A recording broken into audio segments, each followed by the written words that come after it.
سے پہلے آپ کو بتائیں کہ فیلڈ مارشل کا عہدہ تاحیات اور یونیفارم میں ہوگا. کوئی فرد واحد فیلڈ مارشل کا ٹائٹل واپس نہیں لے سکے گا. وفاقی وزیر قانون اعظم نذیر طارڑ نے 27ویں آئینی ترمیم وفاقی کابینہ کی منظوری کے بعد سینٹ میں پیش کر دی. خطاب میں کہا کہ army chief of defence forces ہوں گے. مارشل آف ایئر فورس اور مارشل آف نیول فورس کے ٹائٹل متعارف کرانے کی تجویز ہے.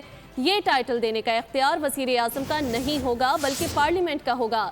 27ویں ترمیم میں آرٹیکل 243 میں ترمیم آئینی عدالتوں کا قیام اور ججز تقرری کے طریقہ کار کی تجویز دی گئی ہے. نئے زمانے کی جو جہتیں ہیں اور جو انٹرنیشنل ٹرینڈز ہیں ان کو سامنے رکھتے ہوئے 243 میں کچھ چیزیں جو ہیں ان کو انٹروڈیوس کرایا جا رہا ہے. وہ وضاحت اس میں موجود ہے، لیکن فیلڈ مارشل ہیں یا martial of the air force ہیں یا ایڈمرل آف دا فلیٹ ہیں، یہ دنیا کے مختلف ممالک میں ہیں، بحریہ کے لیے، فضائیہ کے لیے اور بری افواج کے لیے.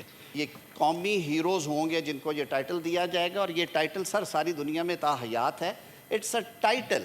تو اس کے بابت یہاں پہ لکھ دیا گیا ہے کہ اس کی امپیچمنٹ یا ریورسل جو ہے وہ وزیر اعظم کا اختیار نہیں ہوگا، وہ پارلیمان کا اختیار ہوگا، کیونکہ وہ ساری قوم کا ہیرو ہے، کسی ایک وزیر اعظم کا یا ایگزیکٹو کا ہیرو نہیں ہے. آرمی چیف جو ہے وہ چیف آف ڈیفنس فورسز ہوں گے. دا چیف آف نیول سٹاف اور چیف آف ایئر سٹاف کی اپوائنٹمنٹ بھی اسی طرح وزیر اعظم کی ایڈوائس پہ ہوا کرے گی. سبسکرائب کریں اور بیل دبائیں تاکہ کوئی خبر رہ نہ جائے.